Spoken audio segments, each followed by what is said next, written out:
ನಮಸ್ಕಾರ. ಯುವರತ್ನ ಕಾರ್ಯಕ್ರಮಕ್ಕೆ ಸ್ವಾಗತ. ನಾನು ದಿವ್ಯಶ್ರೀ. ಸಮಾಜದಲ್ಲಿ ಅನ್ಯಾಯಕ್ಕೆ ಒಳಗಾದವರಿಗೆ ನ್ಯಾಯ ಕೊಡಿಸುವ ಕಾಯಕವನ್ನ ಕಳೆದ 20 ವರ್ಷಗಳಿಂದ ಇವರು ನಿರ್ವಹಿಸಿಕೊಂಡು ಬರ್ತಾ ಇದ್ದಾರೆ. ಮಾತ್ರವಲ್ಲ, ತಂದೆಯವರ ಬದುಕನ್ನೇ ಪ್ರೇರಣೆಯಾಗಿ ಇಟ್ಟುಕೊಂಡಿರುವ ಇವರು ಕಳೆದ 20 ವರ್ಷಗಳಿಂದ ಸಮಾಜ ಸೇವೆಯನ್ನು ಕೂಡ ನಿರತರಾಗಿದ್ದಾರೆ. ಹೌದು, ಇವತ್ತಿನ ನಮ್ಮ ಯುವರತ್ನ ಕಾರ್ಯಕ್ರಮದಲ್ಲಿದ್ದಾರೆ ಬಾಪು ಸಾಹೇಬ್ ನಾಯಕ್ ಅವರು. ಮೊದಲಿಗೆ ಅವರಿಗೆ ಕಾರ್ಯಕ್ರಮಕ್ಕೆ ಸ್ವಾಗತವನ್ನು ಕೋರೋಣ. ಸರ್, ಕಾರ್ಯಕ್ರಮಕ್ಕೆ ಸ್ವಾಗತ.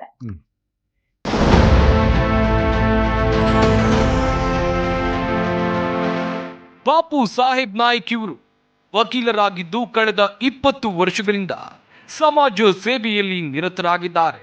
ನಮ್ಮ ಸಂಸ್ಕೃತಿ ಉಳಿಸೋಕೆ ಸಾಂಸ್ಕೃತಿಕ ವೇದಿಕೆಯನ್ನು ನಿರ್ಮಿಸಿದ್ದಾರೆ. ಮೂಲತಃ ಬೆಳಗಾವಿಯ ಹುಕ್ಕೇರಿಯವರಾದ ಇವರು ಜೆ.ಎಚ್. ಪಟೇಲ್, ರಾಮಕೃಷ್ಣ ಹೆಗಡೆಯವರ ಆತ್ಮೀಯರು. ಇವರ ಕುಟುಂಬ ರಾಜಕೀಯ ಹಾಗೂ ಸಿನಿಮಾ ನಂಟು ಹೊಂದಿದೆ. ಇವರ ಸಾಮಾಜಿಕ ಕಾರ್ಯಕ್ಕೆ ಪತ್ನಿ ವೈಶಾಲಿ ಸಾಥ್ ನೀಡಿದ್ದಾರೆ. ರಾಜಕೀಯದಲ್ಲಿ ಅವಕಾಶ ಇಲ್ಲದೇ ಇದ್ರು ಇವರ ಸಮಾಜ ಸೇವೆ ನಿರಂತರ. ತಂದೆ ಎಂ.ಬಿ. ನಾಯಕ್ ಹೆಸರಿನಲ್ಲಿ NGO ನಡೆಸ್ತಾ ಇದ್ದಾರೆ. ಇವರಿಗೆ Zee Kannada news Yuvaratna award ನೀಡೋಕೆ ನಾವು ಹೆಮ್ಮೆ ಪಡುತ್ತೇವೆ.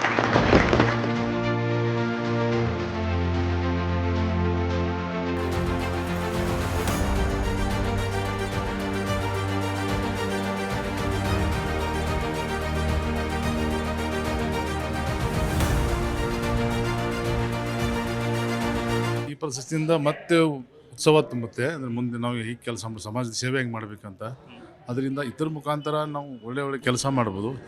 ಕರೆದು ಪುರಸ್ಕಾರ ಮಾಡಿ ನಮಗೆ ಭಾಳ ಸಂತೋಷವಾಗಿದೆ. ನನಗೆ ಇದು ಖುಷಿ ಪಡುತ್ತೆ. ಇನ್ನು ಜನರಿಗೂ ಗೊತ್ತಾಗುತ್ತೆ ನಮ್ಗೆ ಏನಕ್ಕೆ ಅವರು ಪ್ರಶಸ್ತಿ ಕೊಟ್ಟಿದ್ದಾರೆ, ಸತ್ಕಾರ ಮಾಡಿದ್ದಾರೆ ಅಂತ. ಜನನೂ ಕೂಡ ನಮಗೆ ಸಹಕಾರ ಕೊಡುತ್ತೆ. ಇದನ್ನು ಭಾಳಷ್ಟು ಖುಷಿಯಾಗಿದೆ, ಭಾಳಷ್ಟು ಖುಷಿ. ಸರ್, ಇವತ್ತು 20 ವರ್ಷಗಳಿಂದ ವಕೀಲಿಕೆ ವೃತ್ತಿಯನ್ನ ಮಾಡಿಕೊಂಡು ಬಂದು ಸಮಾಜದಲ್ಲಿ ಅನ್ಯಾಯಕ್ಕೊಳಗಾದವರಿಗೆ ನ್ಯಾಯ ಕೊಡಿಸುವಂತಹ ಕಾಯಕದ ಜೊತೆಗೆ ಅದೇ 20 ವರ್ಷಗಳಿಂದ ಸಮಾಜ ಸೇವೆಯಲ್ಲಿ ನಿರತರಾಗಿದ್ದೀರಿ. ಏನ್ ಸ್ಫೂರ್ತಿ ಆಯ್ತು ನಿಮಗೆ ಅಂತ? ನನಗೆ ಸಮಾಜ ಸೇವೆ ಮಾಡೋಕ್ಕೆ ಪ್ರೇರಣೆ ಅಂದರೆ ನಮ್ಮ ತಾಯಿಯವರು.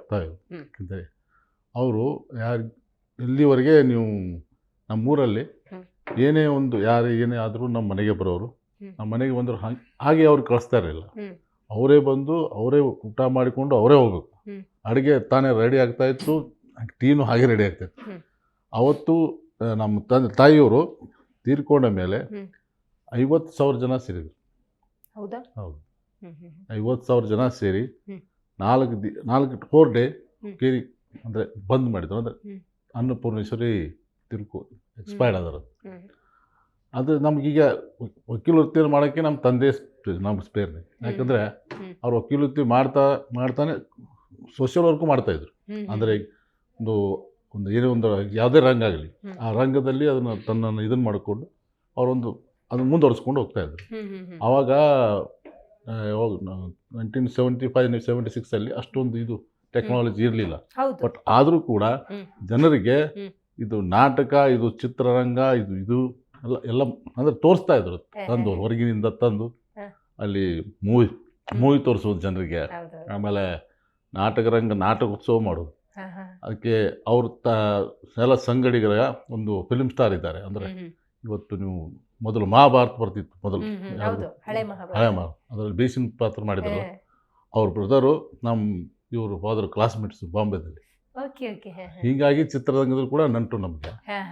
ಅಂದರೆ ಅವರು ಸುರೇಂದ್ರ ಕಪೂರ್, ಅನಿಲ್ ಕಪೂರ್ ದೊಡ್ಡವರು, ಅನ್ನ ಎಲ್ಲ ಕ್ಲಾಸ್ಮೇಟ್ಸ್ ಅಂದಮೇಲೆ MP ಪ್ರಕಾಶ್ ಹೀಗೆಲ್ಲ ಒಳ್ಳೆ ಸಂಬಂಧ ಅವರು ಇಟ್ಕೊಂಡಿದ್ರು. ಇಟ್ಕೊಂಡು ಅವ್ರದ್ದು ಒಂದು ಸೋಷಿಯಲ್ ವರ್ಕ್ ಆಗಿ ವಕೀಲವೃತ್ತಿ ಮಾಡೋಕ್ಕೆ ನನಗೆ ಪ್ರೇರಣೆ, ಸಮಾಜ ಸೇವೆ ಮಾಡೋಕ್ಕೆ ನಮ್ಮ ತಾಯಿಯವರ ಪ್ರೇರಣೆ ನನಗೆ. ಈಗಲೂ ಕೂಡ ನನ್ನ ಪತ್ನಿಯಾದ ವೈಶಾಲಿ ನಾಯಕ್ ಅವರು ಕೂಡ ಸಮಾಜ ಸೇವೆಯಲ್ಲಿ ನನಗೆ ಕೈ ತೊಡಗಿಸ್ತಾರೆ. ನಾನು ಮನೇಲಿ ಇರಲಿಲ್ಲ ಅಂದ್ರೂ ಯಾರೇ ಬಂದರೂ ಅವ್ರು ವಾಪಸ್ ಹಾಗೆ ಕಳಿಸಲ್ಲ, ಕೈಲಾದಷ್ಟು ಸಹಾಯ ಮಾಡ್ಕೊತಾರೆ. ನಿಮ್ಮ ಬಾಲ್ಯ ಮತ್ತು ಬದುಕು ಹೆಂಗಿತ್ತು ಅಂತ ಹೇಳಿ, ಯಾಕಂದ್ರೆ ಪೋಷಕರ ಈ ಒಂದು ನಡಾವಳಿಗಳನ್ನ ನೀವು ಅವ್ರ ನಡವಳಿಕೆಯನ್ನು ಗಮನಿಸಿ ಗಮನಿಸಿ ಗಮನಿಸಿ ಗೊತ್ತಿಲ್ಲದೆ ನಿಮಗೆ ಆ ಸಮಾಜ ಸೇವೆ ಅನ್ನೋದು ಬೇರೂರು ಬಿಟ್ಟಿರುತ್ತೆ. ಸೊ ಅವರ ಜೊತೆಗಿನ ಬದುಕು, ಆ ಬಾಲ್ಯದ ಬದುಕನ್ನು ನೆನಪಿಸ್ಕೊಳ್ಳೋದಾದ್ರೆ ಏನು ಹೇಳ್ತೀವಿ? ಬಾಲ್ಯದ ಬದುಕು ಅಂದ್ರೆ ನಾನು, ನಮ್ಮ ತಂದೆಯವರು, ನಮ್ಮದು ಕೇರಿ, ನಮ್ಮ ತಾತ ಕೂಡ ಅವ್ರ ಹೆಸರೇ ನನಗೆ ಬಂದಿರೋದು ನಮ್ಮ ತಾತದ. ಅವಾಗ ನಮ್ಮ ತಾತಂದು ಒಂದು ಸಾಮ್ರಾಜ್ಯದ ಅಂದರೆ ಆ ಬೆಳಗಾಂ ಏರಿಯಾ ಕೂಡ ಅವ್ರು ಎಲ್ಲ ನೋಡ್ಕೋದು. ಅವಾಗ ನಮ್ಮ ತಂದೆಯವರು ಅವ್ರಿಗೆ ಹ್ಮ್. ಜೊತೆಗೂಡಿಸಿ ಹ್ಮ್. ಎಲ್ಲ ಮುಂದೆ ಹೊಡ್ಕೊಂಡು ನಮ್ಮ ತಾಯಿಯವರು ಮಹಾರಾಷ್ಟ್ರದವ್ರು ಕೆಳಿಂಗ್ಲಸ್. ಓಕೆ. ನಾನು ಹುಟ್ಟಿದ್ದು ಮಹಾರಾಷ್ಟ್ರ. ಓ ಹೌದಾ? ಹೌದು. ನಮ್ಮ ಊರಿಂದ ಒಂದು ಹಾ. 20 ಕಿಲೋಮೀಟರ್, ಗಡಿ ಭಾಗ ಅಲ್ಲ? 22 ಸಹಜ. ಕಿಲೋಮೀಟರ್. ಹ್ಮ್. ನಾನು ಹುಟ್ಟಿದ್ದು ಮಹಾರಾಷ್ಟ್ರದಲ್ಲಿ, ಹ್ಮ್. ಬೆಳೆದಿದ್ದು ಎಲ್ಲ ಮುಕ್ಕೇರಿ. ಹ್ಮ್. ಹ್ಮ್. ಕೇರಲ್ಲಿ ನಾನು ದಿಂದ ನಾನು ಇಂಗ್ಲೀಷ್ ಮೀಡಿಯಂ ಸ್ಕೂಲಲ್ಲಿ ಹೋಗ್ತಾ ಇದ್ದೆ. ಆಯ್ತು. ಆಮೇಲೆ ಶಂಕೇಶ್ವರ SDUS ಕಾಲೇಜ್ ಓದಿದೆ. ಹ್ಮ್. ಆಮೇಲೆ ಮತ್ತೆ ನಮ್ಮ ತಂದೆಯವರು ಹ್ಮ್. ಇಲ್ಲಿ ನಮ್ಮ ಹುಕ್ಕೇರಿ ಶ್ರೀ ಕಾಡಸಿದ್ದೇಶ್ವರ ಒಂದು ಸಂಸ್ಥೆ ಇದೆ, ಹ್ಮ್. ಅದಕ್ಕೆ ಚೇರ್ಮನ್ ಆದ. ಹಾ. ಚೇರ್ಮನ್ ಆದಮೇಲೆ ತಮ್ಮ ಮಗನ್ನ ಇಂಗ್ಲೀಷ್ ಮೀಡಿಯಂ ಓದಿಸ್ತಾರೆ, ಇದು ಕನ್ನಡ ಮೀಡಿಯಮ್ಮು ಅಂತ ಒಂದು ಅವ್ರಿಗೆ ಮಾತು ಬರಬಾರ್ದು. ಮಾತು ಬರಬಾರ್ದು ಅಂತ ನಾನು ಅಲ್ಲಿಂದ ತಂದು ಇಲ್ಲಿ ಹಾಕಿದ್ರು. ಹಾ. 2 ವರ್ಷ ನನಗೆ ಕನ್ನಡ ಮಾತಾಡೋಕೆ ಬರಲಿಲ್ಲ, ಅಯ್ಯೋ ಹೌದಾ? ಬರೆಯೋಕ್ಕೂ ಬರಲಿಲ್ಲ. ಆಮೇಲೆ ಆಮೇಲೆ ನಮ್ಮ ಗೆಳೆಯರು ಬರೆದು ಕೊಡ್ತಾರೆ ಪೇಪರ್ ನನಗೆ. ಹಾ, ಹಾ. ಅಂದರೆ ಇಂಗ್ಲೀಷ್ ಅಷ್ಟು ನಾನು ಬರ್ತಿದ್ದೆ, ಹಾ. ಕನ್ನಡದಲ್ಲಿ ಕಲ್ತು ಆಮೇಲೆ ಮರಾಠಿ ಕೂಡ ನಾನು ಮಾತಾಡ್ತೀನಿ. 5 ಭಾಷೆ ಬರುತ್ತೆ ನನಗೆ. ಅದ್ಭುತ ಹೌದು. ಸರ್. ಹ್ಮ್ ಹ್ಮ್ ಹ್ಮ್ ಹ್ಮ್. ಒಂದು ಇಂಗ್ಲೀಷ್ ಬರುತ್ತೆ, ಕನ್ನಡ ಬರುತ್ತೆ, ಹಿಂದಿ ಬರುತ್ತೆ, ಹ್ಮ್. ಮರಾಠಿ ಬರುತ್ತೆ, ಪಂಜಾಬಿ ಬರುತ್ತೆ. ಸಹಜವಾಗಿ ಪೋಷಕರು ಅಂದಾಗ ಹ್ಮ್. ಬೆಳೀತಿದ್ದಾಗ ನಿಮ್ಗೆ ಇಷ್ಟವಾಗಿದ್ದ ವೃತ್ತಿಯನ್ನ ನೀವು ಆಯ್ಕೆ ಮಾಡ್ಕೊಳ್ಳಿ ಅನ್ನುವಂತಹ ಆಪ್ಷನ್ ಅನ್ನು ಕೊಡ್ತಾರೆ. ಕೊಟ್ಟಿದ್ದಾರೆ ಮೇಡಮ್. ಇಲ್ಲ ಅವರ ಆಸೆಯನ್ನ ನೀವು ಮಾಡಿ ಸಮಾಜಕ್ಕೆ ಇದರಿಂದ ಉಪಕಾರ ಇಲ್ಲ. ಆಗುತ್ತೆ ಈ ತರದ ಆಯ್ಕೆನೂ ಕೊಡ್ತಾರೆ. ಮೇಡಮ್, ನಮ್ದೊಂದು ನಮ್ಮ ತಂದೆ ಏನಿತ್ತು ಗೊತ್ತಾ, ನನ್ನ ವೃತ್ತಿಯನ್ನು ಮುಂದುವರ್ಸ್ಕೊಂಡು ಹೋಗಲಿ ಅಂತ ಹಾ. ನನ್ನ ಮೇಲೆ ಆಸೆ ಇಟ್ಟಿದ್ರು. ಆಗ ನಾನು ಚಿಕ್ಕವ್ರು, ನಾನೇ 3 ಜನ ನಾವು, Okay, ಚಿಕ್ಕವ್ರು okay. ನಾನೇ. ಹಾ. ನನ್ನ ಮೇಲೆ ಆಸೆ ಇಟ್ಟಂಥದ್ದು ಅವ್ರು ಯಾರೇ, ಈಗ ಉಮೇಶ್ ಕತ್ತಿಯವ್ರು ನಮ್ಮ ಮನೆಗೆ ಬರ್ತಾಯಿದ್ರು, ಯಾರೋ ಬರ್ತಾಯಿದ್ರು. ಹ್ಮ್. ಮುಂದೆ ನಮ್ಮ ಲೈಬ್ರರಿ ಇದೆ ನಮ್ಮ ಮನೇಲಿ, ಹ್ಮ್. ದೊಡ್ಡ ಲೈಬ್ರರಿ ಇದೆ. ನೋಡಿ. ಕೋರ್ಟಲ್ಲಿ ಇಲ್ಲ, ಅಷ್ಟು ಲೈಬ್ರರಿ ದೊಡ್ಡದಿದೆ. ಹ್ಮ್. ಅದನ್ನು ಮುಂದೆ ವೃತ್ತಿಯನ್ನು ಯಾರು ಒರೆಸ್ಕೊಂಡು ಹೋಗೋರು ಅಂತ ಕೇಳ್ತಾಯಿದ್ರು. ಹ್ಮ್. ಅವಾಗ ನನ್ನ ಮಗ ಒರೆಸ್ಕೊಂಡು ಹೋಗ್ತಾನೆ, ನನ್ನ ಮಗ ಒರೆಸ್ಕೊಂಡು ಅವ್ರು ಹೇಳಿದರು. ಹ್ಮ್. ಹೇಳಿದ ತಕ್ಷಣ ನಾನು ಅಂದೆ, ಇವ್ರು ಪಾಪ ನನ್ನ ಮೇಲೆ ಆಸೆ ಇಟ್ಟವ್ರೆ, ನಾನು ಮುರಿಬಾರ್ದಂತ. ಆ್ಯಕ್ಚುಲಿ ನಾನು ಲಾ ಬರೋನಲ್ಲ, ಹೌದಾ? ಲಾ ಮಾಡೋನಲ್ಲ. ಹಾ. ನಾನು ಲಾ ಯಾಕೆ ಮಾಡೋಲ್ಲ ಅಂದರೆ, ಹಾ. ಆ ಜನರ ನೋಂದಣಿ ಅದು ಕೇಸಸ್ 5, 6 ವರ್ಷ 10 ವರ್ಷ ಹೋಗ್ತಾರಲ್ಲ, ಅದು ನನಗೆ ಆಗಲ್ಲ. ಕರೆಕ್ಟ್. ಯಾಕೆ ನನಗೆ ಅಂಥವನಲ್ಲ. ಯಾಕೆ ನಮ್ಮ ತಾಯಿ ಇದರಲ್ಲಿ ಬೆಳೆದವ್ ನಾವು, ಹೌದು. ಅದೆಲ್ಲ ಆಗಲ್ಲ. ನಮ್ಮ ತಂದೆಯವರು ಕೂಡ ಹ್ಮ್. ಇಲ್ಲಿಯವರೆಗೆ ನೀನು ಇಷ್ಟು ಫೀಸ್ ನಂದು ಆಗಿದೆ ಕೊಡಪ್ಪ ಅಂತ ಯಾರಿಗೂ ಅಂದಿಲ್ಲ. Super sir. ಆಮೇಲೆ ನಮ್ಮ ತಂದೆಯವರು ಇರೋವರೆಗೂ ಪೊಲೀಸ್ ಸ್ಟೇಷನ್ಗೆ ಹೋಗಿಲ್ಲ. ಪೊಲೀಸ್ ಸ್ಟೇಷನ್ ಅವರು ಇಲ್ಲಿ ಬರ್ತಾಯಿದ್ರು, ಯಾರಿಗೂ ಒಳಗೆ ಹೋಗಿ ಕೊಡ್ತಿರಲಿಲ್ಲ. ಅಂದರೆ ಪೊಲೀಸ್ ಸ್ಟೇಷನ್ಗೆ ಹೋಗ್ಬೇಡಿ, ಕೋರ್ಟ್ಗೆ ಹೋಗಿ ಎಲ್ಲಿ ಮುಗಿಸ್ಬಿಡೋಣ, ಮಾತುಕತೆ ಮಾಡಿ ಜಾಸ್ತಿ ಮುಗಿಸ್ತಾಯಿದ್ರು. ನಿಜ. ಅಂದರೆ ಕೋರ್ಟಲ್ಲಿ ಕಡಿಮೆ, ಮಾತುಕತೆ ಮಾಡಿ ಜಾಸ್ತಿ ಮುಗಿಸ್ತಾಯಿದ್ರು. ಯಾಕಂದರೆ ನಮ್ಗೆ ಅಲ್ಲಿ ಕೋರ್ಟಿಂದಾನೇ ಆದಾಯ ಬರಬೇಕು, ನಮ್ಮ ಮನೆ ನಡೆಸ್ಬೇಕು ಅಂತ ವಿಚಾರ ಇರಲಿಲ್ಲ. ಯಾಕೆ ನಮ್ಮ ತಂದೆ ಅಂತ ಒಂದು ಆಸ್ತಿ ಎಲ್ಲ ಇದೆ. ಆಮೇಲೆ ಆ ಆಸ್ತಿಯನ್ನು ಕಾಪಾಡಿಕೊಂಡು ಹೋಗು ಎಲ್ಲ ವ್ಯವಸ್ಥೆ ಇತ್ತದು. ಅದಕ್ಕೆ ಅದನ್ನೆಲ್ಲ ನಮ್ಮ ಮದರ್ ನೋಡ್ತಾಯಿದ್ರು. ನಮ್ಮ ತಂದೆಯವರು ಮತ್ತು 20 ವರ್ಷ ನಮ್ಮ ಇವಾಗ ನಗರಸಭೆ ಆಗಿದೆ, ಆವಾಗ ಇದು ಪಟ್ಟಣ ಪಂಚಾಯತಿ ಸತತವಾಗಿ 20 ವರ್ಷ ಅಧ್ಯಕ್ಷರು. ನೋಡಿ. ಬೆಳಿಗ್ಗೆ ಎಷ್ಟು ಪ್ರೀತಿಸಿದಾರೆ ಹಂಗಾದ್ರೆ ಅವ್ರನ್ನ. ಬೆಳಗ್ಗೆ 6 ಗಂಟೆಗೆ ಹೋಗಿ, ಅವಾಗ ನೀರಿನ ಸಮಸ್ಯೆ ಇತ್ತು ಮೇಡಮ್. ಅಲ್ಲಿ ನೀರಿನ ಸಮಸ್ಯೆ ಇದ್ದರೆ ಬೆಳಗ್ಗೆ 6 ಗಂಟೆ ಹೋಗಿ ನೀರನ್ನು ಮನೆಗೆ ಬಿಡಿಸಿ, ಅಲ್ಲಿ ಎಲ್ಲ ಕಾರಂಜಿ ನಮ್ಮದು ಬಿಸಿ ನೀರು ಬರ್ತಾಯಿತ್ತು ಮೊದಲು, ರೆಕಾರ್ಡ್ ಅದು. ಈಗ ಗೋಲಗುಂಬಜ್ ನಮ್ಮಲ್ಲಿದೆ, ಬಿಜಾಪುರದಲ್ಲಿದೆ, ನಮ್ಮಲ್ಲಿದೆ, ಅದ್ರಲ್ಲಿ ಅಂಡರ್ಗ್ರೌಂಡ್ ಇದೆ. ಸೊ ಅದನ್ನು ಕೂಡ ಇವಾಗ IB ಆಗಿದೆ, ಅವಾಗ ಇನ್ಸ್ಪೆಕ್ಷನ್ ಬಂಗ್ಲೋ ಅದೇ. ಅದೊಂದು ವ್ಯವಸ್ಥೆ ಎಲ್ಲ ಮಾಡ್ತಾಯಿದ್ರು ನಮ್ಮ ತಂದೆಯವರು. ಅಂದರೆ ಗೌರ್ಮೆಂಟ್ಗೂ ಸಪೋರ್ಟ್ ಮಾಡ್ತಾಯಿದ್ರು. ಇನ್ಸ್ಪೆಕ್ಷನ್ ಬಂಗ್ಲೋ ಕಟ್ಟೋಕೆ ಫಂಡ್ಸ್ ಗಿಂಡ್ಸ್ ಇರಲ್ಲ ಜಾಸ್ತಿ, ಅವಾಗ ಇರಲಿಲ್ಲ. ಅವಾಗ JH ಪಟೇಲ್ ಗೌರ್ಮೆಂಟಲ್ಲಿ ನಾವು ಮಾಡಿದ್ದದು. ಅದಕ್ಕಿಂತ ಮುಂಚೆ ಗೋಲಗುಂಬಜೆ ಇನ್ಸ್ಪೆಕ್ಷನ್ ಬೆಂಗಳೂರು, ಅದು ಯಾರೇ ಬಂದರೂ ಅಲ್ಲಿ ಒಂದು ಕೂರ್ತು ಮಾಡೋಕ್ಕೆ ನಮ್ಮ ತಂದೆಯವರು ವ್ಯವಸ್ಥೆ ಮಾಡಿದ್ದದು. ಆಮೇಲೆ ಊರಿನ ಎಲ್ಲ ಸಮಸ್ಯೆಗೆ ಅವ್ರು ಸ್ಪಂದಿಸೋರು. ಯಾಕೆ ಸ್ಪಂದಿಸೋರು ಅಂದರೆ, ಊರು ನಮ್ಮದು, ನಮ್ಮ ನಾಯ್ಕ್ ಫ್ಯಾಮಿಲಿ ಅಂದರೆ ಒಂದು 160 ಮನೆ ಇದೆ. ನಾಯ್ಕ್ ಫ್ಯಾಮಿಲಿ ದೊಡ್ಡ ಫ್ಯಾಮಿಲಿ, ನಾವು ಲಿಂಗಾಯತ. 160 ಫ್ಯಾಮಿಲಿ ಇದ್ದರೆ 160 ಫ್ಯಾಮಿಲಿ ರಿಲೇಷನಲ್ಲಿ ಒಂದು 48,000 ಜನ ಇದ್ದಾರೆ. ಆ ರಿಲೇಷನ್ನ ನಾವು ಕಾಪಾಡ್ಕೊಂಡು ಹೋಗ್ಬೇಕಂತ ಅವರು ಪ್ರತಿಯೊಂದನ್ನ ಎಲ್ಲ ಸ್ಪಂದಿಸಿ ಜನರಿಗೆ ಒಳ್ಳೆ ಒಂದು ಏನು ಕಾರ್ಯಕ್ರಮ ಕೊಡೋರು. ಆಮೇಲೆ ಈಗ ಯಾರು ಇವರು ನಮ್ಮ ಆತ್ಮೀಯ ಶಿವಾನಂದ ಅವರು, ಅವ್ರ ಸಮಾಜ ಅಲ್ಲಿ ಬೇರೆದವ್ರ ಆ ಸಮಾಜಕ್ಕೆ ಇರೋಕ್ಕೆ ಜಾಗ ಕೊಟ್ಟರು. ಹಾಗೆ ಬಾಯಿ ಮಾತಲ್ಲಿ ಯಾರಿಗೂ ಬರೆದು ಕೊಟ್ಟಿಲ್ಲ ಇರೋಕ್ಕೆ. ಒಂದು 23 ವಾರ್ಡಲ್ಲಿ 8 ವಾರ್ಡ್ ನಮ್ದಿರ್ಬೇಕು. ಅದಂದರೆ ಕೊಟ್ಟವ್ರೆ ನಮ್ಮ ತಾತನವರು, ನಮ್ಮ ತಂದೆಯವರು, ನೀವು ಇರ್ಕೊಳ್ಳಿ, ಮನೆ ಇರಲ್ಲ ನಿಮ್ಗೆ ಇರೋಕ್ಕೆ, ಬನ್ನಿ ಇರಿ ಒಂದು ಒಳ್ಳೆ ಸಂಬಂಧ ಬೆಳೆಸ್ಕೊಂಡು ಬಂದರು. ಅದೇ ಒಂದು ಇದರಲ್ಲಿ ನಾನು ಬಂದವನು, ಎಲ್ಲ ನೋಡ್ತಾ ನಮ್ಮ ತಂದೆಯವರಾಗಲಿ ನಮ್ಮ ತಾಯಿಯವ್ರು ಮಾಡೋದು ಎಲ್ಲ ಒಂದು ಪಳಗಿಸ್ಕೊಂಡು ನಾನೇ ಒಂದು ಎಲ್ಲ ಜೊತೆ ಸಂಬಂಧ. ಇವತ್ತು ನಮ್ಮೂರಲ್ಲಿ ಏನೇನೋ ಆಗೋಗಿದೆ, ಏನೋ ಹಿಂದೂ ಮುಸ್ಲಿಮರ ಜಗಳ ಆಗೋಗಿದೆ. ಅದನ್ನೆಲ್ಲ ನೋಡ್ಕೊಂಡು ಮೊನ್ನೆ ನಾನು ಜಾತ್ರಾ ಕಮಿಟಿ ಅಧ್ಯಕ್ಷನಾದ ಮೇಲೆ ಇಷ್ಟು ದಿನ ಎಲ್ಲ ಜಗಳ ಆಗ್ತಿತ್ತು ಮೊದಲು. ಈ ಸರಿ ನಾನು ಮಾಡಿದಾಗ ಹಾ. ಒಂದು ಜಗಳ ಆಗಿದೆ. ಅದ್ಭುತ ಸರ್. ನೋಡಿ, ತಂದೆ ತಾಯಿಯವರ ಬದುಕನ್ನ ನೀವು ಮಾರ್ಗದರ್ಶನ ಅಂತ ಇಟ್ಕೊಂಡು ನೀವು ಕೂಡ ಸಮಾಜ ಸೇವೆಯಲ್ಲಿ ನಿರತರಾಗಿದ್ದೀರಿ. ನೀವು ತಂದೆಯವರ ಹೆಸರನ್ನು ಉಳಿಸೋಕೋಸ್ಕರ NGO ತೆರಿತೀರಿ, ಇದ್ರ ಬಗ್ಗೆ ಹೇಳಿ ಸರ್. ತಂದೆಯವ್ರ ಹೆಸರು ಉಳಿಸ್ಕೋಕೆ NGO ಏನಕ್ಕೆ ಮಾಡಿದೆ ಮೇಡಮ್, NGOದಿಂದ ಒಂದೇ ಕಾರ್ಯಕ್ರಮ ಮಾಡೋಕೆ ಹಲವಾರು ಕಾರ್ಯಕ್ರಮ ಮಾಡ್ಬೋದು, ಮಾಡ್ಬೋದು. ಹೌದು. ಸಮಾಜ ಸೇವೆ ಹಂಗೆ ಮಾಡೋಕೆ ಹೋದರೆ ಒಂದು ಫಂಡ್ಸು ಎಲ್ಲ ಬೇಕು. ಅದಕ್ಕೆ ನಾವೇ ಕೈಲಿಂದ ಹಾಕಿ ಮಾಡೋಕ್ಕಾಗಲ್ಲ. ಅದಕ್ಕೆ ಅದು ಜನರಿಗೋಸ್ಕರ ನಾನು NGO ತಂದಿದ್ದು. ಅದರ ಒಂದು ಸಮಾಜ ಸೇವೆ ನಾವು ಮಾಡಬೇಕು ಅಂತ. ಇಲ್ಲಿವರೆಗೆ ನಾವು ಸೋಷಿಯಲ್ ವರ್ಕ್ ಅಷ್ಟೇ ಅಂದರೆ ನಾವು ಕೆಲವೊಂದು ಕಡೆ ಇದನ್ನು ಮಾಡಿದ್ವಿ. ಇದು ಏಡ್ಸ್ ಆವಾಗಿ ಬಂತು, ಅದು ಅವೇರ್ನೆಸ್ ಮಾಡೋದು, ಕ್ಲೀನಿಂಗ್ ಅವೇರ್ನೆಸ್ ಇವೆಲ್ಲ ಮಾಡಿದ್ವಿ. ಹಾಂ, ಮಾಡಿದ್ವಿ. ಒಂದು 30 ಹುಡುಗರು ತೊಗೊಂಡ್ವಿ. ಆಮೇಲೆ ಜನರಿಗೆ ಸರ್ವೆ ನಂಬರ್ ಇದು ಏನಂತಾರೆ ಅವ್ರ ಸರ್ವೆ ನಂಬರ್ ಅವ್ರಿಗೆ ಗೊತ್ತಿರಲ್ಲ ನಿಜ. ಮೊದಲು ಮೇಡಮ್. ಈಗ ಟೆಕ್ನಾಲಜಿ ಜಾಸ್ತಿ ಅವಾಗ ಮನೆ ಮನೆಗೆ ನಂಬರ್ ಪ್ಲೇಟನ್ನು ಹಾಕಿ ಅವ್ರ ಸರ್ವೆ ನಂಬರ್ ಅವ್ರದ್ದೆಲ್ಲ ಮಾಡಿದ್ವಿ. ಅವಾಗ ಗ್ರಾಮ ಪಂಚಾಯತ್ ನಮ್ಗೆ 10 ರೂಪಾಯಿ ಕೊಡೋರು ಒಂದು ನಂಬರ್ ಪ್ಲೇಟ್ ಕುಣಿಸಿದ್ರೆ. ಅವಾಗ 30 ಜನ ಹುಡುಗರು ಇಟ್ಕೊಂಡು ನಾನು ಅದನ್ನು ಮಾಡಿದ್ವಿ. ಇಂಥ ಒಂದು ಒಳ್ಳೆ ಒಳ್ಳೆ ಕಾರ್ಯಕ್ರಮ ಮಾಡಿದ್ವಿ. ಹೌದು ಹೌದು. ಜೊತೆಗೆ ಇಡೀ ವಿಶ್ವವೇ ತತ್ತರಿಸಿದಂಥ ಸಮಯ ಯಾವುದು ಅಂದರೆ ಕೋವಿಡ್. ಕೋವಿಡ್ ಸಂದರ್ಭದಲ್ಲಿ ನೀವು ಜನರಿಗಾಗಿ ನಿಂತ್ಕೊಂಡ್ಬಿಟ್ರಿ ಸರ್, ಇದ್ರ ಬಗ್ಗೆ ಹೇಳಿ. ನನ್ನ ಒಬ್ಬನಿಂದ ಸಹಾಯ ಆಗಲ್ಲ. ನನ್ನ ಜೊತೆ ಸಂಗಡಿಗೆ ಒಂದು 30 ಜನ ಇದ್ರು. ಹೌದಾ? ಆ 30 ಜನ ಅವ್ರ ಪ್ರತಿಯೊಂದು ಮನೆಗೆ ಯಾವ ಮನೆಗೆ ಬಡವರು ಯಾರಿದ್ದಾರೆ, ಅತಿ ಬಡವರು ಫಸ್ಟ್ ಗುರುತಿಸ್ಬೇಕು. ಅದನ್ನ ರೇಷನ್ ಕಾರ್ಡ್ ಲಿಸ್ಟ್ ಇರುತ್ತಲ್ಲ, ರೇಷನ್ ಆ ಲಿಸ್ಟ್ ತೊಗೊಂಡು ಅತಿ ಕಡು ಬಡವರು ಅಂತ ಯಾರಂತ ಗುರುತಿಸಿ ಆ ಲಿಸ್ಟ್ ಮಾಡಿ ಇವತ್ತೇ ದುಡಿದು ಇವತ್ತೇ ತಿನ್ನೋರ ಮನೆಯನ್ನ ಗುರುತಿಸಿ ನಾವೊಂದು 500 ಮನೆಗೆ ನಾವೊಂದು ರೇಷನ್ ಪ್ಯಾಕೆಟ್ ಎಲ್ಲ ಸೋಪ್ ಬಂತು, ಎಲ್ಲ ಬಂತು. 30 ಜನ ಹುಡುಗರು ಸೇರಿ ನನಗೆ ಅವ್ರು ಸಪೋರ್ಟ್ ಮಾಡಿ ನನ್ನ ಮುಂದಾಳತ್ವದಲ್ಲಿ ಅವ್ರು ಮಾಡಿದ್ರು. ಈ 22 ಆಗಿದೆ, 25ಗೆ ನಾವು ಆ್ಯಕ್ಷನ್ ತೊಗೊಂಡ್ಬಿಟ್ವಿ. ವಿದ್ಯಾದಾನ ಮಹಾದಾನ ಅಂತ ಹೇಳ್ತಾರೆ.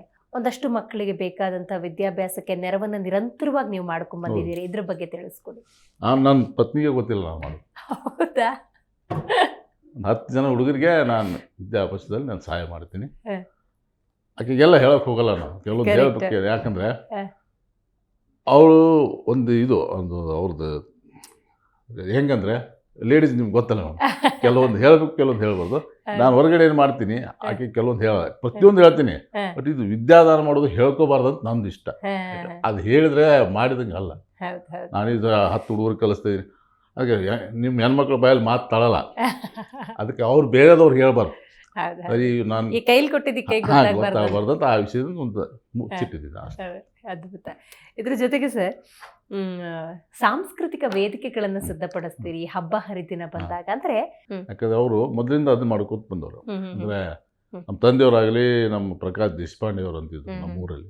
ದೇಶಪಾಂಡೆ ಅವರು ನಿಮ್ಮ ಅಮೋಘ ಅವ್ರ ತಾತ, GTV ಸರಿಗಮಪ್ಪ ಅಮೋಘಿದ್ದಾನ ಅವ್ರ ತಾತ ನಮ್ಮ ತಂದೆಯವರು ಇಬ್ಬರು ಸೇರಿ ಎಲ್ಲ ಸಾಂಸ್ಕೃತಿಕ ವೇದಿಕೆಗಳನ್ನು ಕೊಡೋರು, ಸಾಂಸ್ಕೃತಿಕ ಕಾರ್ಯಕ್ರಮ ಮಾಡೋದು ಅವರಿಬ್ಬರೇ ಊರಲ್ಲಿ. ಊರ ಜನ ಅವ್ರಿಗೆ ಸಪೋರ್ಟ್ ಮಾಡೋರು. ಮುಂದಾವತ್ತು ಇವರಿಬ್ಬರದೇ ಊರಲ್ಲಿ ಮೊದಲು. ಈಗ ನಾವೇನು ಮಾಡ್ತಿದ್ವಿ ಅದನ್ನೇ ಕಂಟಿನ್ಯೂ ಮಾಡ್ಕೊಂಡು ಸಾಂಸ್ಕೃತಿಕ ವೇದಿಕೆಯನ್ನು ಒಂದು ಮಾಡ್ತಾಯಿದ್ವಿ. ಈಗ ಮುಂದೆ ಮಾಡ್ತಾಯಿದ್ವಿ. ನಡುವೆ ಒಂದು ಕೆಲವೊಂದು ಅಡಚಣೆಗೋಸ್ಕರ ನಾವು ಮಾಡಿಲ್ಲ. ಈಗ ಪದೇ ನಾವು ಮಾಡ್ತಾ ಇರ್ತೀವಿ ಅಲ್ಲಿ. ಮತ್ತು ನಡುವೆ ನಾವು ನಿಮ್ಮ ಬೆಳಗಾಮಲ್ಲಿ ಮಾಡಿದ್ವಿ, ಸಿರಿಗಾವಲಲ್ಲಿ. ಅವ ನಮ್ಮ ಪೂಜಾ ಗಾಂಧಿಯವರು ಇದು ಗೆಸ್ಟ್ ಇದ್ರು, ಅದೊಂದು ಮಾಡಿದ್ವಿ. ಆಮೇಲೆ ಈಗ ಮೇಲಿಂದ ಮೇಲೆ ನಾವು ಒಂದು ವೇದಿಕೆ ಕೊಡ್ತೇವೆ. ಡಾನ್ಸ್ ಆಗಲಿ, ಈಗ ಹೋಲಿ ಕಾರ್ಯಕ್ರಮ ಬರಲಿ, ಏನೋ ಒಂದು ಜನರಿಗೆ ಒಂದು ಉತ್ಸಾಹ ಮೂಡಿಸೋಕೆ ಒಂದು ಕಾರ್ಯಕ್ರಮ. ಅಲ್ಲ, ಸಂಸ್ಕೃತಿಯನ್ನು ಬೆಳೆಸೋದಕ್ಕಿಂತ ಪ್ರಯತ್ನಗಳು ಆಗ್ಬೇಕು. ಇವತ್ತೆಲ್ಲ ಪಾಶ್ಚಾತ್ಯ ಸಂಸ್ಕೃತಿ ಅಂತ ಆಗ್ತಿದ್ದಾಗ ಲಕ್ಷ್ಮೀದೇವಿ ಜಾತ್ರಾ ಮಹೋತ್ಸವದ ಬಗ್ಗೆ ಹೇಳಿ ಸರ್. ಲಕ್ಷ್ಮೀದೇವಿ ಜಾತ್ರಾ ಮಹೋತ್ಸವ ಇದು ನಮ್ಮ ತಾತ ಅವರು ಸ್ಟಾರ್ಟ್ ಮಾಡಿದ್ರು ಫಸ್ಟ್. ಆಮೇಲೆ ಅದನ್ನು ನಮ್ಮ ತಂದೆಯವ್ರು ಮುಂದುವರ್ಸ್ಕೊಂಡು ಹೋಗಿದ್ರು. ಅದಾದಮೇಲೆ ನಮ್ಮ ತಂದೆಯವರು ತೀರ್ಕೊಂಡ ಮೇಲೆ ನಮ್ಮ ದೊಡ್ಡ ಅಣ್ಣ ಸಂಜೀವ್ ನಾಯ್ಕ್ ಅಂತ ಅವರಿದ್ರು. ಅವರು 2 ವರ್ಷದಿಂದ ಅವರು ಸ್ವಲ್ಪ ತೀರ್ಕೊಂಡ್ಮೇಲೆ, ಅದಾದಮೇಲೆ 1 ವರ್ಷ ಗ್ಯಾಪ್ ಬಿಟ್ಟು ನನ್ನ ಊರು ಜನ ಎಲ್ಲ ಸೇರಿ ಮಾಡಿದರು, ಅಧ್ಯಕ್ಷ ಅಂತ ಮಾಡಿದರು.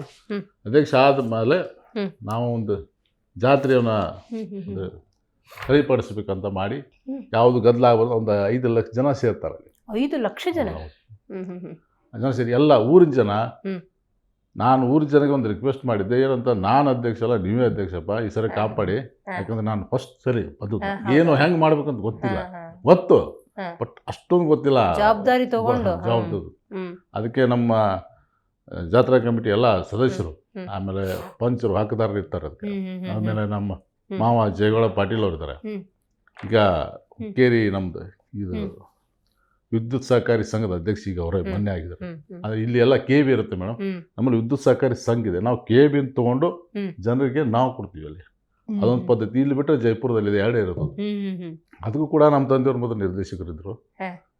ಈಗ ನಮ್ಮ ಮಾವ ಅವರು ಗೌರವಾಧ್ಯಕ್ಷರಿದ್ದಾರೆ ಜಾತ್ರಾ ಕಮಿಟಿಗೆ. ಹಾ, ಹಾ, ಹಾ. ಸೊ ಅವರು ನಾವು ಹ್ಮ್. ಒಂದು ಒಳ್ಳೆ ಬಾಂಧವ್ಯ ಇದೆ, ಹಾ. ಒಂದು ಒಳ್ಳೆ ಇದೂ ಇದೆ. ಅದೆಲ್ಲ ನಡೆಸ್ಕೊಂಡು ಅದಕ್ಕೆ ನಮ್ಮ ಸಹಕಾರ ಅಂದರೆ ನಮ್ಮ ಸನ್ಮಾನ್ಯ ಶ್ರೀ ರಮೇಶ್ ಕತ್ತಿ ಅವರು, ಓಹೋ, ಓಕೆ. ನಿಖಿಲ್ ಕತ್ತಿ ಶಾಸಕರು, ಹ್ಮ್. ಆಮೇಲೆ ನಮ್ಮ MP ಸಾಹೇಬ್ರು ಅವಾಗಿದ್ದರು, ಹ್ಮ್ ಹ್ಮ್ ಹ್ಮ್. ಜೊಲ್ಲೆ ಸಾಹೇಬ್ ಹ್ಮ್. ಸಪೋರ್ಟ್ ಮಾಡಿದ್ರು. ಇದೆಲ್ಲದರ ನಡುವೆ ಸರ್ ರಾಜಕೀಯದ ನಂಟು ಹೇಗೆ ನಿಮಗೆ ಅಂತ ರಾಜಕೀಯ ನಂಟಂದ್ರೆ ಮೇಡಮ್ ನಮ್ಮ ಮನೆಯಲ್ಲಿ ಮೊದಲಿಂದ ರಾಜಕೀಯ ನಂಟಿದೆ, ಇತ್ತು. ಹಾ, ಹಾ. ಮೊದಲಿನಿಂದ. ಹಾ, ಹಾ. ಈಗ ನಿಮ್ಮ KH ಪಾಟೀಲ್ ಇದ್ರಲ್ಲ, KH ಹಾ, ಪಾಟೀಲ್ ಹಾ. ಅವರು ನಮಗೂ ರಿಲೇಷನ್ ಆಗ್ಬೇಕು ಓಕೆ. ಹಾ, ಮೊದಲಿಂದ. ಹಾ. ಹ್ಮ್ ಹ್ಮ್. ಸೊ ಆ ಒಂದು ರಿಲೇಷನ್ನಿಂದ ಈಗ ನಮ್ಮ ಶ್ರೀ ದಿವಂತ ರಾಮಕೃಷ್ಣ ಹೆಗಡೆ ಅವರಾಗಲಿ, ಹಾ, ಹಾ, ಅವ್ರು ಹಾ. ನಮ್ಮ ತಂದೆಯವ್ರು ಒಳ್ಳೆಯ ಸಂಬಂಧ, ದೇವೇಗೌಡರಾಗಲಿ ಒಳ್ಳೆಯ Okay. ಸಂಬಂಧ ನಮ್ಮ ತಂದೆಯವ್ರಿಗೆ. ಹಾ, ಹಾ, ಹಾ. ಸೊ ಅಲ್ಲಿಂದ ನಾವು ಅದನ್ನು ನೋಡ್ತಾ ಇದ್ದೀವಿ. ರಾಜಕೀಯ ನಂಟು ಹೆಂಗಂದ್ರೆ ಅದು ಹೋಗಲೇಬೇಕು, ಹಾ, ಹಾ. ಮಾಡಲೇಬೇಕು ಅಂತೀನಿ. ಅಂದ್ರೆ ನೀವು ಇವ್ರನ್ನೆಲ್ಲ ಹತ್ತಿರದಿಂದ ಹಾ. ಬಲ್ಲವರು. ಹಾ, ಹಾ. ಸನ್ಮಾನ್ಯ ಶ್ರೀ ಉಮೇಶ್ ಕತ್ತಿಯವರು ಇದ್ರಲ್ಲ, ಉಮೇಶ್ ಕತ್ತಿಯವರು ನಮ್ಮ ತಂದೆಗೆ ಬಂದ ಟಿಕೆಟನ್ನು ನಮ್ಮ ತಂದೆಯವರು ಉಮೇಶ್ ಕತ್ತಿಗೆ ಕೊಟ್ಟರು. MLA ಹೌದಾ? ಫಸ್ಟ್ ಟೈಮ್ ಅವ್ರು ಅವ್ರ ತಂದೆಯವ್ರು ತಿಳ್ಕೊಂಡ ಮೇಲೆ ವಿಶ್ವನಾಥ್ ಕತ್ತಿಯವರು ಇದ್ದರು. ಹ್ಮ್. ಆದ್ಮೇಲೆ ತಂದೆಯವರು ಕೊಟ್ಟಿದ್ದು, ನಮ್ಮ ತಂದೆಯವ್ರಿಗೆ ಬಂದಿದ್ದು ಟಿಕೆಟು. ಅದಕ್ಕೆ ಅವರು ಒಂದು ಪುಸ್ತಕದಲ್ಲಿ ಕೂಡ ಒಂದು ನಮ್ಮದು ಆಗಿದೆ ಅಂದ್ರೆ ಉಲ್ಲೇಖ ಮಾಡಿದ್ದಾರೆ. ಲೇಖ ಏನು ಮಾಡಿದ್ದಾರೆ ಅಂದರೆ ಹಾ. ನಾಯಕ ಆಗಂಗಿಲ್ಲ ಅಂತ ಒಂದು ಉಲ್ಲೇಖ ನಮ್ಮ ಪ್ರಕಾಶ್ ದೇಶಪಾಂಡೆ ಅವರು, ಅಮೋಘ ಅವರು ತಾತ ಮಾಡಿದ್ದಾರೆ. ಯಾಕೆ? ನಾಯಕ ಆಗಂಗಿಲ್ಲ. ಅದ್ಭುತ ಸರ್. ಹಾ, ಹಾ, ಹಾ. ಅದೊಂದು ಮಾಡಿದ್ದಾರೆ. ಹಾ, ಹಾ, ಹಾ. ಮಾಡಿದ್ಮೇಲೆ ನಮ್ಮ ತಂದೆಯವರು ಅದನ್ನೇ ಮುಂದುವರ್ಸ್ಕೊಂಡು ಹೋಗಿ ಅವರು ಯಾವತ್ತೂ ಉಮೇಶ್ ಕತ್ತಿಯವ್ರಿಗೆ ನಾನು ನಿನ್ನ ಕೊಟ್ಟಿದ್ದೀನಿ, ನಾನು ನಿನ್ಗೆ MLA ಮಾಡಿದ್ದೀನಿ ಅಂತ ಒಂದು ಸರಿ ಅಂದಿದ್ರು, ಹ್ಮ್. ಹಾ, ಹಾ. ಅಂದಿಲ್ಲ. ಹಾ, ಹಾ. ಆದರೆ ಅವರ ಈಗ ಅವ್ರು ತೀರ್ಕೊಟ್ಟಿದ್ದಾರೆ. ಹೌದು. ಈಗ ಅವ್ರ ತಮ್ಮ ಇದ್ದಾರೆ ರಮೇಶಣ್ಣ ಕತ್ತಿಯವರು, ಹಾ. ಅವರು ಕೂಡ ಎಲ್ಲಿ ಹೋದ್ರು ನೆನೆಸ್ತಾರೆ. ಹಾ. ಅವರೇ ಗೌರವದಿಂದ. ಗಾಡ್ ಫಾದರ್ ಅಂತ ಹೇಳ್ತಾರೆ. ಹ್ಮ್, ಹ್ಮ್, ಹ್ಮ್, ಹ್ಮ್, ಹ್ಮ್. ಅವ್ರ ಗಾಡ್ ಫಾದರು, ಹ್ಮ್. ಅವ್ರಿಗೆ ನಾವಿದ್ದೀವಿ.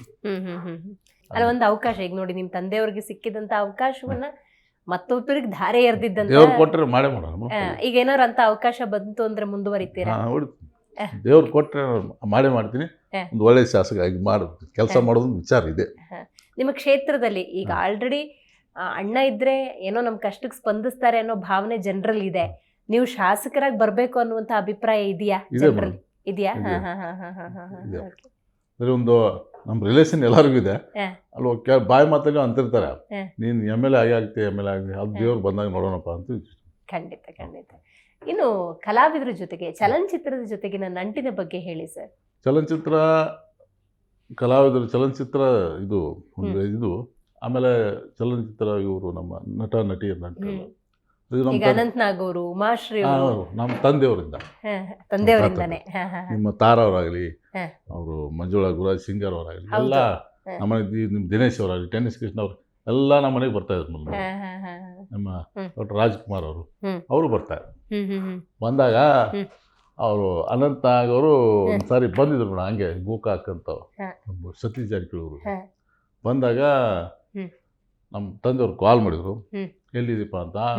ಒಂದು ಇಲ್ಲೇ ಇದ್ದೀನಿ ಅಂತ. ಅವ್ರು ಶೂಟಿಂಗ್ ಇತ್ತು, ಅವ್ರು ಸಾಯಂಕಾಲ ಇಲ್ಲಿ ಬರಬೇಕಾಯ್ತು. ಅವಾಗ ಫ್ಲೈಟ್ ಅದು ಇರಲಿಲ್ಲ ಮೇಡಮ್.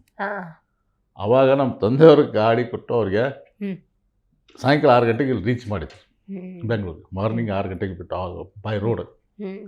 ಹಂಗೆ ಒಂದು ಎಲ್ಲ ಕಲಾವಿದರಿಗೆ ಒಂದು ಸಹಕಾರ ಕೊಡ್ತಾಯಿದ್ರು. ಉಮಾಶ್ರೀ ಅವರಾಗಲಿ, ಉಮಾಶ್ರೀ ಅವರು ಇನ್ನೊರಿಗೆ ನಮ್ಮನ್ನ ಅಂತೇಳಿ ಅಂತಾರೆ. ಇವತ್ತಿನವರೆಗೂ ಅವ್ರಿಗೊಂದು ಮನಸ್ಸಿನಲ್ಲಿ ಇದಿದೆ, ಅಂದರೆ ನಮ್ಮನ್ನ ಇದ್ದಿದ್ರೆ ಎಲ್ಲ ಆಗ್ತಿತ್ತಪ್ಪ. ಅವರು ಒಂದು ವೇದಿಕೆನೇ ಮಾಡಿದ್ದಾರೆ, ಈ ವಿನಾಯಕ ರಂಗ ವೇದಿಕೆ ಅಂತ. ಚಂದ್ರಶೇಖರ್ ಶಿವಾಚಾರ್ಯ ಇದ್ದಾರೆ, ಮಠಾಧೀಶರು. ಅವ್ರ ಥ್ರೂ ಬಂದು ಅವರು ವೇದಿಕೆ ಅಂತ, ಉಮಾಶ್ರೀ ಅವರು ಸಚಿವರಿದ್ದಾಗ ಬಂದು ಅದು ವೇದಿಕೆನೇ ಮಾಡ್ಯಾರ ಅವರು. ಆಮೇಲೆ ಜಯಂತಿ ಅತ್ತಿಗೆ ಅಂತಿದ್ವಿ ಅವ್ರಿಗೆ, ಜಯಂತಿ ಅವ್ರಿಗೆ. ಹಾಂ, ಜಯಂತಿ. ಅದಕ್ಕೆ ಅವ್ರದ್ದು ನಮ್ಮ ಅನುಪ್ರಭಾಕರ್ ಅವ್ರದ್ದು, ಆಮೇಲೆ ಶ್ರೀಕೃಷ್ಣ ಅವ್ರ ಮಗ, ಅವ್ರ ಮ್ಯಾರೇಜ್ ಇತ್ತಲ್ಲ ಕಾಡಲ್ಲಿ ನಮ್ಮ ತಂದೆಯವ್ರ ಹೆಸರಿತ್ತು. ಅವ್ರು 4 ದಿನ ಮುಂಚೆ ಬಂದಿದ್ವಿ. ಕಲ್ಯಾಣ ಮಂಟಪದಲ್ಲಿ ಬನ್ನೇರ್ಘಟ್ಟ, ಅಲ್ಲೇ ಮ್ಯಾರೇಜ್ ಇತ್ತು. ಸೊ ಈ ಒಂದು ನಂಟು ಹಿಂಗೆ ಚಲನಚಿತ್ರದ ಜೊತೆ ಇದೆ. ಖಂಡಿತ ಸರ್. ಈಗ ನಿಮ್ಮ ಈ ಜರ್ನಿಯಲ್ಲಿ ಕಳೆದ 20-25 ವರ್ಷಗಳಿಂದ ಅಷ್ಟೇ ಯಾಕೆ ಈಗ ನಿಮ್ಮ ಕುಟುಂಬದಲ್ಲೇ ಸಮಾಜ ಸೇವೆ ಅನ್ನೋದು ರಕ್ತದಲ್ಲೇ ಬಂದುಬಿಟ್ಟಿದೆ. ನಾನು ಕೇಳೋದು ಈ ಜರ್ನಿಯಲ್ಲಿ ನಿಮ್ಮವರ ಸಹಕಾರ ಹೆಂಗಿದೆ? ಈಗ ಬಂಧು ಬಳಗದವ್ರು ಇರ್ಬೋದು, ಕುಟುಂಬದವ್ರು ಇರ್ಬೋದು, ಸ್ನೇಹಿತರು ಇರ್ಬೋದು, ಇವ್ರದೆಲ್ಲ ಸಹಕಾರ 100% ಇದೆಯಾ? ಸಹಕಾರ ಹೆಂಗಿದೆ ಅಂದ್ರೆ ಮೇಡಮ್, ಹಾ. ಈಗ ನೀವು ಬನ್ನಿ, ಹಾ. ನೀವು ಯಾರು ಏನಂತ ನಾವು ಕೇಳಲ್ಲ. ಹಾ. ನಮ್ಮೆಲ್ಲ ನಾಯಕ ಟೈಮ್ ಊಟದ ಟೈಮ್ ಹೋದ್ರೆ ಊಟ ಮಾಡೇ ಹೋಗ್ಬೇಕು, ನಾವು ಹಂಗೆ ಹೋಗಂಗಿಲ್ಲ. ಆ ಬಾಂಧವ್ಯ.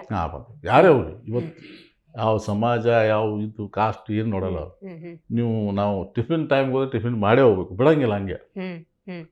ನೀವು ಊಟದ ಟೈಮ್ ಹೋದ್ರೆ ಊಟ ಮಾಡಿ ಹೋಗ್ಬೇಕು. ಅದೊಂದು ಅಂತ ಎಲ್ಲರ ಮನೇಲಿ ಅದೊಂದು ಸಿಸ್ಟಮ್ ಇದೆ. ಎಲ್ಲರೂ ನಮ್ಗೆ ಸಹಕಾರ ಮಾಡ್ತಾರೆ. ಒಂದು ನಾಯ್ಕ ಫ್ಯಾಮಿಲಿ ಆಗಲಿ, ಪಾಟೀಲ್ ಫ್ಯಾಮಿಲಿ, ಒಂದು ಭಾಳಷ್ಟು ಫ್ಯಾಮಿಲಿ, ಊರಿನ ಜನ ನಾವು ಏನೇ ಮಾಡಿದ್ರು ಒಂದು ಸಹಕಾರ ಮಾಡ್ತಾರೆ. ಅಂದ್ರೆ ನಾವು ಕೆಟ್ಟದಾಗಂತೂ ಏನು ಮಾಡಲ್ಲ, ಒಳ್ಳೇದು ಏನೇ ಮಾಡಿದ್ರು ಅವ್ರು ಸಹಕಾರ ಮಾಡಿ ನೀವು ಮಾಡಿ ನಾವು ಇದೀವಿ ಅಂತ ನಮ್ಗೆ ಸಪೋರ್ಟ್ ಮಾಡ್ತಾರೆ. ನಮ್ಮ ತಂದೆಯವ್ರು ತೀರಿ ಹೋದ್ಮೇಲೆ ನನಗೆಲ್ಲ ಊರಿನ ಜನನೇ ಸಪೋರ್ಟ್ ಮಾಡಿದ್ರು ಜಾಸ್ತಿ. ನೀವಾಗಲೇ ಒಂದು ಮಾತನ್ನು ಹೇಳಿದ್ರಿ, ಅಂದ್ರೆ ಒಂದು ಅಧಿಕಾರ ಅಂತ ಸಿಕ್ಕಿದ್ರು ಕೂಡ ಈ ಊರಿನಲ್ಲಿ ಇರೋರ್ನೆಲ್ಲರನ್ನೂ ಕೂಡ ತೃಪ್ತಿಪಡಿಸೋಕ್ಕೇನು ಆಗೋದಿಲ್ಲ ಅಂತ ಹೇಳಿ, ಆ ಆಧಾರದಲ್ಲಿ ನಾನು ಈ ಪ್ರಶ್ನೆ ಕೇಳ್ತೀನಿ. ನಿಮ್ಮ ಉದ್ದೇಶ ಸ್ಪಷ್ಟವಾಗಿದೆ, ಸಮಾಜ ಸೇವೆ ಮಾಡಬೇಕು, 4 ಜನಕ್ಕೆ ಉಪಕಾರ ಆಗಬೇಕು, ಅವ್ರ ಬದುಕನ್ನು ಕಟ್ಕೋಬೇಕು ಅಂತ. ನೀವು ಆ ನಿಟ್ಟಿನಲ್ಲಿ ಕೆಲಸ ಮಾಡ್ತಿದ್ರು ಕೂಡ ಕೆಲವೊಮ್ಮೆ ಟೀಕೆ ಟಿಪ್ಪಣಿಗಳು ಬರ್ತವೆ. ಅದಕ್ಕೆ ಹೇಳಿದ್ ಮೇಡಮ್, ಅದಕ್ಕೆ ಏನು ಹೇಳಿದ್ರೆ ಎಲ್ಲರಿಗೂ ನಾವು ಸಮಾಧಾನ ಪಡಿಸೋಕ್ಕಾಗಲ್ಲ. ಅದು ನಾವು ಮಾಡಿದ್ರು ಟೀಕೆ ಟಿಪ್ಪಣಿಗಳು ಬರೋದೆ. ಏನ್ ಅನ್ಸುತ್ತೆ ಅವಾಗೆಲ್ಲ ನಿಮ್ಗೆ? ಅವಾಗ ಒಂದು ಮಾಡಿದ್ರು ಮಾತಾಡ್ತಾರಲ್ಲಪ್ಪ ಅಂತ ಅನ್ಸುತ್ತೆ, ಬೇಸರ ಆಗುತ್ತೆ. ಅದಕ್ಕೆ ಇವತ್ತು ನಾವು ನಮ್ಮದೇ ನಗರಸಭೆ ಇದೆ, ನಗರಸಭೆ ಇಲೆಕ್ಷನ್ನಲ್ಲಿ ನಿಲ್ಲಿ ಅಂತ ನಾನು ನಿಲ್ಲಲ್ಲ. ಯಾಕೆ ನಿಲ್ಲ ಅಂದರೆ ಬೇರೆದವ್ರನ್ನ ನಿಲ್ಲಿಸಿ ನಾವು ಒಂದು ಸ್ಥಾನ ಕೊಡಿಸ್ತೀವಿ, ನಾವು ನಿಲ್ಲ. ಯಾಕಂದರೆ ಒಳಗಡೆ ಇದ್ದು ಕೆಲಸ ಮಾಡೋಕ್ಕಾಗಲ್ಲ, ಹೊರಗಡೆ ಇದ್ದು ಕೆಲಸ ಮಾಡ್ತೀವಿ, ಸಿಕ್ಕಾಕೊಂಡಂಗೆ ಒತ್ತಡ ಇರುತ್ತೆ ಅಲ್ಲಿ.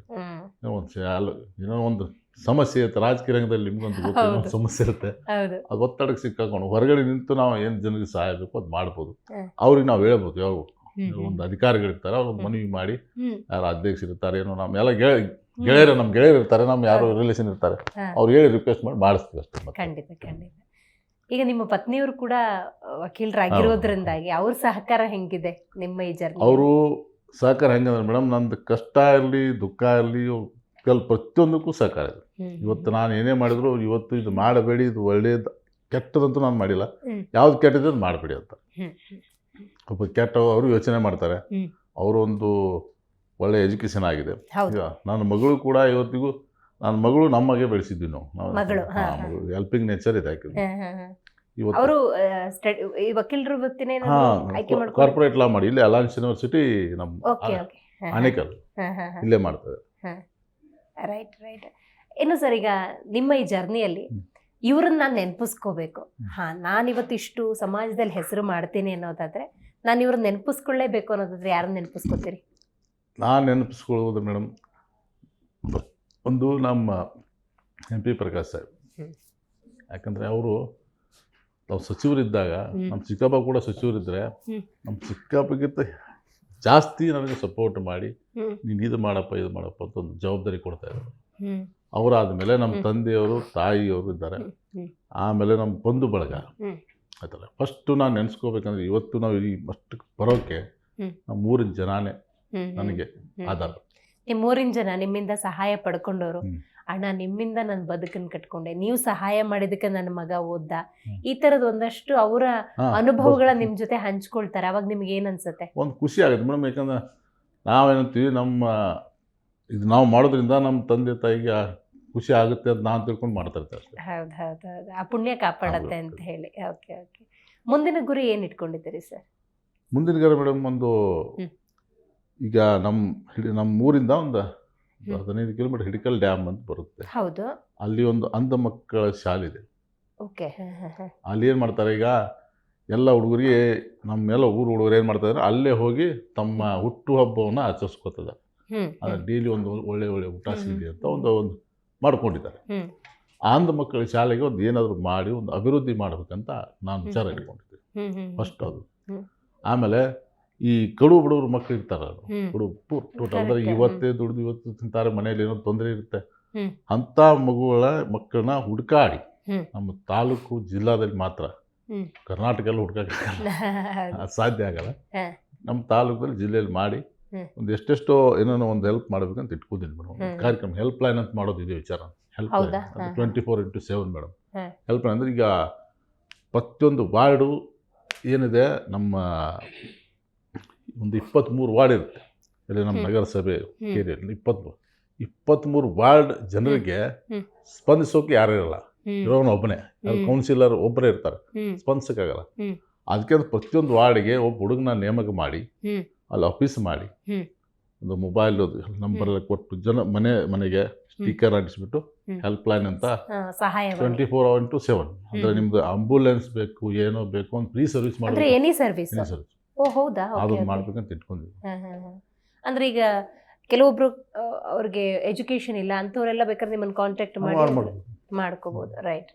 ಸರಿ, ನಿಮ್ಮ ಜರ್ನಿಯಲ್ಲಿ ಒಂದ್ ದಿವಸ ಸುಮ್ಮನೆ ಕೂತ್ಕೊಂಡಾಗ ಅದನ್ನ ನೆನಪಿಸ್ಕೊಂಡಾಗ ನಿಮ್ಮ ಈ ಸಮಾಜ ಸೇವೆ ಇರ್ಬೋದು, ವಕೀಲಿಕೆ ವೃತ್ತಿ ಇರ್ಬೋದು, ನಿಮಗೆ ಸಹಕಾರ ಕೊಟ್ಟವ್ರು ಎಲ್ಲ ನೆನಪಿಸ್ಕೊಂಡ್ರೆ ಒಂದು ಆತ್ಮತೃಪ್ತಿ ಅನ್ನೋದು ಸಿಕ್ಕತ್ತೆ ನಿಮ್ಗೆ. ಹೌದಾ? ಆನಂದ ಇದೆ ನಿಮಗೆ. ಖಂಡಿತ. ಯುವ ಸಮೂಹಕ್ಕೆ ನೀವೇನ್ ಸಂದೇಶವನ್ನ ಕೊಡಕ್ ಬಯಸ್ತೀರಿ ಸರ್? ಸಂದೇಶ ಒಂದು ಇದೆ ಮೇಡಮ್, ಎಲ್ಲರಿಗೂ ಎಷ್ಟಾಗುತ್ತೆ ಸಹಾಯ ಮಾಡಿ, ಒಳ್ಳೆಯ ಸ್ನೇಹದಿಂದ ಬೆಳೀರಿ ಅಷ್ಟೇ. ಮತ್ತೆ ಯಾಕಂದ್ರೆ ಸಹಾಯ ಮಾಡಿದ್ರೆ ಒಂದು ಒಬ್ಬರಿಗೆ ನೀವು ಸಹಾಯ ಮಾಡಿದ್ರೆ ಒಂದು 10 ಜನಕ್ಕೆ ಅವ್ರು ಸಹಾಯ ಮಾಡ್ತಾರೆ. ನೀವು ನೀವು ಮಾಡಿದ್ರೆ ನೀವು ಅವ್ರಿಗೆ ಮಾಡಿದ್ರೆ 10 ಜನ ಬೆಳ್ಕೊಂತ ಹೋಗ್ಬೇಕು. ಸಹಾಯ ಇಲ್ಲದೆ ಎಲ್ಲೆಲ್ಲೋ ಏನೇನೋ ಆಗ್ತಾ ಇದೆ, ಸಹಾಯ ಇಲ್ಲದೆ ಕೆಲವು ಪರದಾಡ್ತಾ ಇದ್ದಾರೆ. ಅದು ನಮ್ಮ ಕಣ್ಣಿಗೆ ಕಾಣಲ್ಲ, ಸರ್ಕಾರ ಕಣ್ಣಿಗೆ ಕಾಣಲ್ಲ, ಯಾಕಂದ್ರೆ ಬರಲ್ಲ. ಅದೆಲ್ಲ ಕಣ್ಣಿಗೆ ಕಾಣೋದು ಬೇಡ, ನಾವೇ ಎಲ್ಲ ಸರಿಪಡಿಸ್ಕೊಂಡು ಹೋಗೋಣ ಅಂತ ಒಂದು ವಿಚಾರ ಅಷ್ಟೇ. ಖಂಡಿತ ಸರ್, ಇವತ್ತಿನ ಕಾರ್ಯಕ್ರಮದಲ್ಲಿ ನೀವು ಭಾಗಿಯಾಗಿ ನಿಮ್ಮ ಬದುಕು ಹೆಂಗಿದೆ ಅಂತ ತಿಳಿಸ್ಕೊಟ್ಟಿದ್ದಕ್ಕಾಗಿ ಧನ್ಯವಾದಗಳು. ಸೊ ನೋಡಿದ್ರೆ ವೀಕ್ಷಕರೇ, ಇವತ್ತಿನ ನಮ್ಮ ಕಾರ್ಯಕ್ರಮದಲ್ಲಿ ಬಾಪು ಸಾಹೇಬ್ ನಾಯಕ್ ಅವರು ಭಾಗಿಯಾಗಿದ್ರು. ಪೋಷಕರೇ ನನ್ನ ಬದುಕಿಗೆ ಪ್ರೇರಣೆಯಾಗಿದ್ರು. ಅವರು ಮಾಡಿದಂತಹ ಸಮಾಜ ಸೇವೆಗಳು ಏನಿದೆ ಅದು ನನ್ನ ಬದುಕಲ್ಲಿ ಹೊಸ ತಿರುವನ್ನು ನೀಡಿತು. ನಾನು ಕೂಡ ನಿರಂತರವಾಗಿ ಕಳೆದ 20-25 ವರ್ಷಗಳಿಂದ ಸಮಾಜ ಸೇವೆಯಲ್ಲಿ ನಿರತರಾಗಿದ್ದೇನೆ. ಜೊತೆಗೆ ಬಹಳ ದೊಡ್ಡ ಆಸೆಯನ್ನು ಇಟ್ಕೊಂಡಿದ್ದೇನೆ. ಈಗ ಅಂಧ ಮಕ್ಕಳ ವಿಚಾರಕ್ಕಿರ್ಬೋದು ಅಥವಾ ಸಹಾಯವಾಣಿಯನ್ನು ತೆರೆಯೋದಿರ್ಬೋದು, ಆದಷ್ಟು ಬೇಗ ಆ ಕಾರ್ಯಗಳನ್ನು ಕೂಡ ಮುಗಿಸ್ತೀನಿ ಅಂತ ಹೇಳ್ತಿದ್ದಾರೆ. ಅವರಿಗೆ ಜಿ ಕನ್ನಡ ನ್ಯೂಸ್ ಪರವಾಗಿ ಆಲ್ ದ ವೆರಿ ಬೆಸ್ಟ್ ಹೇಳೋಣ. ನೋಡ್ತಾ ಇರಿ ಜಿ ಕನ್ನಡ ನ್ಯೂಸ್, ಸತ್ಯವೇ ಸುದ್ದಿಯ ಜೀವಾಳ.